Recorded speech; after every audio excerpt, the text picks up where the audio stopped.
చంద్రబాబు నాయుడు గారు ఢిల్లీలో ఒక స్టేట్మెంట్ చేశారు. ఏంటంటే స్పెషల్ కేటగిరీ స్టేటస్ కంటే కూడా స్పెషల్ ప్యాకేజ్ అనేది ఆంధ్రప్రదేశ్ ఉన్న ప్రస్తుత పరిస్థితుల్లో అధోగతిలో ఉన్నటువంటి ఈ పరిస్థితుల్లో అవసరము అన్నారు.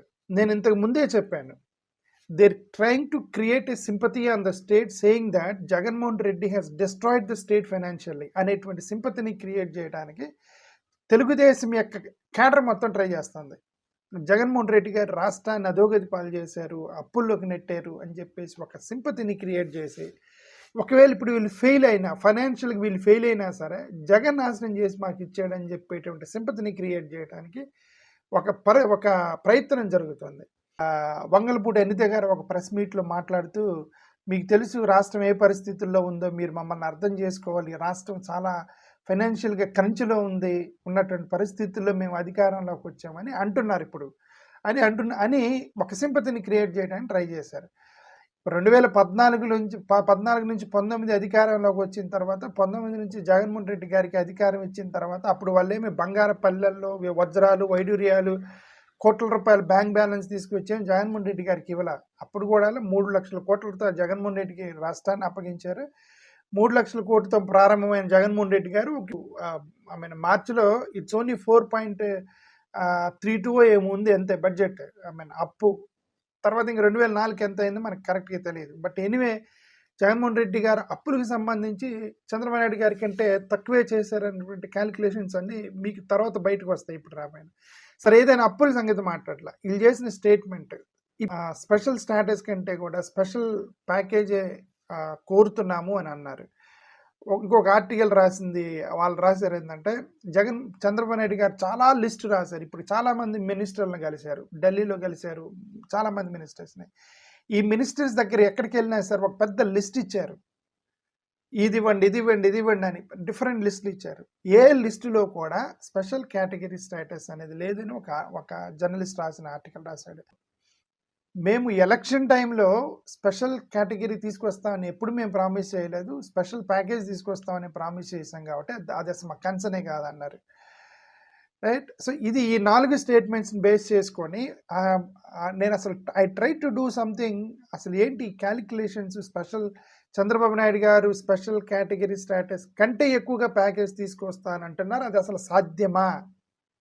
స్పెషల్ కేటగిరీ స్టేటస్ ఉన్న రాష్ట్రాలకి ఏమొస్తుంది, స్పెషల్ కేటగిరీ స్టేటస్ లేని రాష్ట్రాలకి ఎంత వస్తాయి అనే దాన్ని కొద్దిగా స్టడీ చేయడానికి నేను ట్రై చేస్తే నేను మీకు ఆ క్యాలిక్యులేషన్ చేస్తున్నాను. జస్ట్ రెండు లింకులు ఇస్తున్నా. ఒకటి 2020-21 బేస్ తీసుకుని ఎందుకంటే ఆ లెక్కలు నాకు దొరికాయి కాబట్టి 2020-21లో సెంట్రల్ గవర్నమెంట్ స్పెషల్ కేటగిరీ స్టేట్స్కి ఉన్నటువంటి రాష్ట్రాలకి ఎంత ఇచ్చారు, ఆంధ్రప్రదేశ్ స్టేట్కి ఎంత ఇచ్చారు అనే 2 బేస్ చేసుకుని కంపారిజన్ చేసి మీకు చెప్తున్నా. ఓకే, ఇప్పుడు మీకు 2 లింకులు ఇస్తున్నాను. ఒక లింకులో 2020-21లో సెంట్రల్ గవర్నమెంట్ ఏ స్టేట్కి ఎంత ఇచ్చారు అనే ఒక లింక్ ఇస్తున్నా మీకు, అది మీరు వెరిఫై చేయండి. రెండోది ఆంధ్రప్రదేశ్ పాపులేషన్ ఎంత 2011 లెక్కల ప్రకారం, స్టేట్ వైడ్ పాపులేషన్ ఎంత లెక్కల ప్రకారం. ఇప్పుడు సెంట్రల్ గవర్నమెంట్ ఎంత ఇచ్చింది, మన పాపులేషన్ ఎంత ఉంది, ఈ రెండింటిని కంపారిజన్ చేసుకుంటే per crore population how many crores grant has come from central government. దీన్ని క్యాలిక్యులేషన్ ఎలా చేశానంటే పర్ క్రోర్కి నేను కన్వర్ట్ చేశాను. అంటే ఇప్పుడు ఫర్ ఎగ్జాంపుల్ ఒక స్టేట్లో పాపులేషన్ 10 లక్షలే ఉండొచ్చు, అది సిక్కిం లాంటి ప్లేస్లో ఒక 10 లక్షల పాపులేషన్ ఉంది. బట్ వాళ్ళకి ఎంత ఇచ్చారు అన్నమాట, 10 లక్షలకి ఎంత ఇచ్చారు, ఇప్పుడు 1 crore ఎంత అయితే కన్వర్షన్ చేసి సో దట్ మీకు అర్థం అవడానికి. ఓకే, అంతే తప్ప ఇదేంటి కోట్లలో పాపులేషన్ ఉంది ఏంటి, మిజోరం మణిపూర్ లాంటి కోట్ల పాపులేషన్ అంటే 1 crore ఇంత అని అందుకు చెప్తున్నాడు, అక్కడ అంత లేదు కదా అని అనుకోవద్దు, నేను ముందుగా చెప్తున్నా. I converted into crores, how much money they got, what if the crores population converted into crores, ఆ బేస్ చేసుకుని ఇప్పుడు మీకు చెప్తున్నా క్యాలిక్యులేషన్. ఓకే, ఆంధ్రప్రదేశ్ గవర్నమెంట్ 2020-21 ప్రకారం 35,156 కోట్ల రూపాయలు ఆంధ్రప్రదేశ్కి వచ్చింది. మన పాపులేషన్ 5 కోట్లు 2011 లెక్కల ప్రకారం. అంటే 1 కోటి పాపులేషన్కి 7,031 కోట్లు ఆంధ్రప్రదేశ్కి సెంట్రల్ గవర్నమెంట్ ఎయిడ్గా ఇచ్చింది. బట్ టోటల్ గ్రాంట్స్ 7,031 కోట్లు per crore population in Andhra Pradesh 2021-21. ఇప్పుడు మిగతా స్పెషల్ కేటగిరీ స్టేటస్కి ఉన్న స్టేట్లకి ఎంత ఇచ్చారో చెప్తున్నాను. అరుణాచల్ ప్రదేశ్కి 1,15,776 కోట్లు గ్రాంట్ ఇచ్చినట్లు లెక్క. ఎందుకంటే వాళ్ళ పాపులేషను 13 లక్షలు, వాళ్ళకి ఇచ్చినటువంటి గ్రాంట్ 15,051 కోట్లు ఇచ్చారు.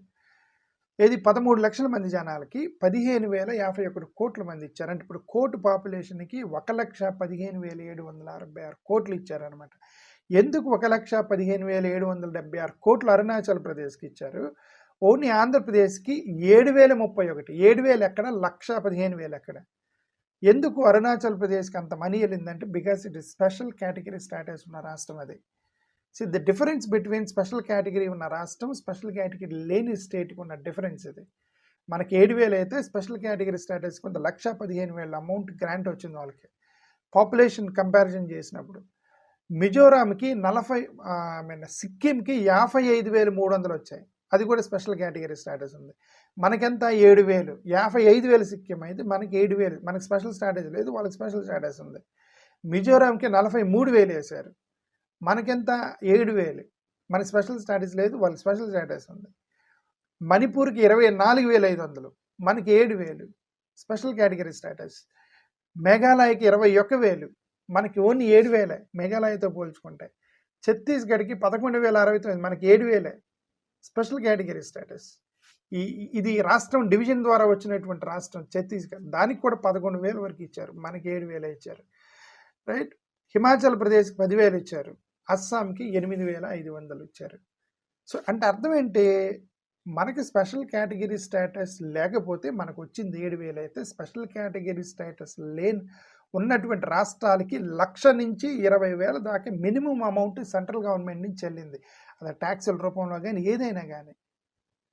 ఇంత అడ్వాంటేజ్, ఇంత డిఫరెన్స్ ఉంటే మీరు ప్రజలకి స్పెషల్ కేటగిరీ స్టేటస్ వల్ల ఏమీ లేదు, మేము ఇంతకంటే ఎక్కువ డబ్బులు తీసుకొస్తాము అని చెప్పడం అనేది అది ఒక పెద్ద అబద్ధం అని చెప్తున్నాను, అంతే తప్ప ఇంకేం లేదు. అది పాసిబుల్ కాదని చెప్తున్నా. You cannot do that. అది మీరు వాళ్ళు ఊరికే రాజకీయ స్టేట్మెంట్ చేయొచ్చు కానీ but it is not possible. But ఇప్పుడు సరే వాళ్ళు ఎక్కువగా అమౌంట్ తీసుకురాగలరా లేదా అనేది కూడా మనం ఒకసారి చూద్దాం. అసలు ఏంటి వాడు సెంట్రల్ గవర్నమెంట్ వాళ్ళు డబ్బులు ఎందుకు ఇస్తారు, ఎలా ఇస్తారు అంటే 3 హెడ్స్ కింద సెంట్రల్ గవర్నమెంట్ డబ్బులు ఇస్తుంది. ఒకటి ఎన్సీఏ, ఏసీఏ, ఎస్సీఏ అని 3 కేటగిరీల కింద డబ్బులు ఇస్తారు. ఎన్సీఏ అంటే నార్మల్ సెంట్రల్ అసిస్టెన్స్, ఎన్సీఏ అంటారు నార్మల్ సెంట్రల్ అసిస్టెన్స్. ఏసీఏ అంటే additional central assistance, SCA special central assistance. 3 heads కింద సెంట్రల్ గవర్నమెంట్ స్టేట్లకు ఇస్తుంది.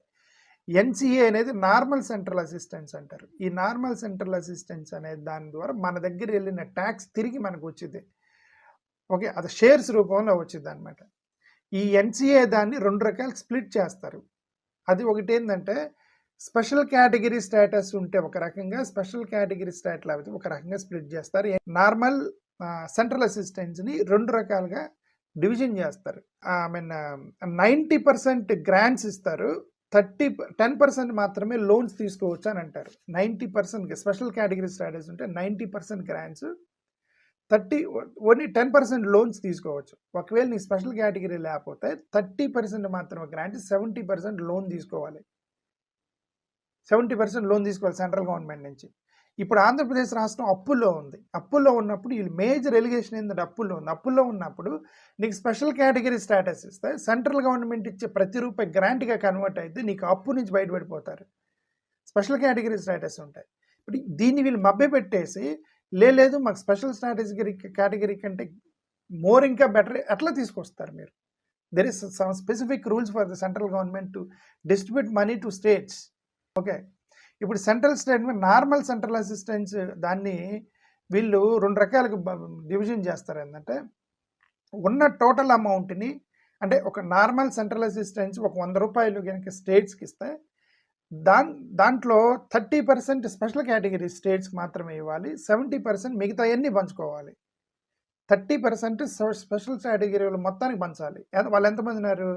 ఆ హిల్ ప్రాంతాల్లో ఉన్న ఒక 11 స్టేట్స్ ఉన్నాయి. ఇప్పుడు మంది అడుగుతున్నారు, బీహార్ వాళ్ళు అడుగుతున్నారు, ఒరిస్సా వాళ్ళు అడుగుతున్నారు స్పెషల్ కేటగిరీ స్టేటస్ ఇవ్వండి అని. ఒకవేళ యాడ్ అయితే యాడ్ అవుతాయి, వీళ్ళందరూ 30% షేర్ చేసుకోవాలి. ఈ 30% కూడా నో స్పెసిఫిక్ రూల్. వాళ్ళలో ఎవరికి ఎక్కువ పాపులేషన్ ఉన్నా, ఎవరికి ఎక్కువ నీడ్ ఉంటే ఎలాగైనా ఇవ్వచ్చు వాటిని. మళ్ళీ దాన్ని డిస్ట్రిబ్యూషన్ చేస్తాము, పాపులేషన్ సైజ్, ఏం no such rules for this 30% special category status. అవసరాన్ని బట్టి ఇచ్చేయచ్చు. అప్పుడు సెంట్రల్ గవర్నమెంట్కి ఫ్రీ హ్యాండ్ వచ్చేది. మీకు ఈ 30% ఉన్నది మొత్తం 30% ఆంధ్రప్రదేశ్కి ఇచ్చినా సరే అడిగేవాడు ఎవడలేడు. ఇప్పుడు 70% మిగతా రిమైనింగ్ స్టేట్స్ పంచుకోవాలి. ఈ 70% రిమైనింగ్ స్టేట్స్ పంచుకోవడానికి దేర్ ఇస్ ఎ రూల్. మీ ఇష్టం వచ్చినట్టు సెంట్రల్ గవర్నమెంట్ స్టేట్స్కి పంచదు. దాని రూల్ ఏంటంటే గాడ్గిల్ ముఖర్జీ ఫార్ములా అని ఒకటి ఉంది, దాన్ని ఫాలో అవుతారు సెంట్రల్ గవర్నమెంట్ వాళ్ళు. ఈ గాడ్గిల్ ముఖర్జీ ఫార్ములా ఏంటంటే 60% ఆఫ్ గ్రాంట్ అనేది నీ పాపులేషన్ సైజుని బట్టి ఇస్తారు. నీ పాపులేషన్ సైజ్ ఎంత ఉంది పాపులేషన్ అని దాన్ని బట్టి 60% గ్రాంట్ ఇస్తుంది సెంట్రల్ గవర్నమెంట్. 20%, 25% గ్రాంట్ అనేది పర్ క్యాపిటల్ ఇన్కమ్ బట్టి ఇస్తారు.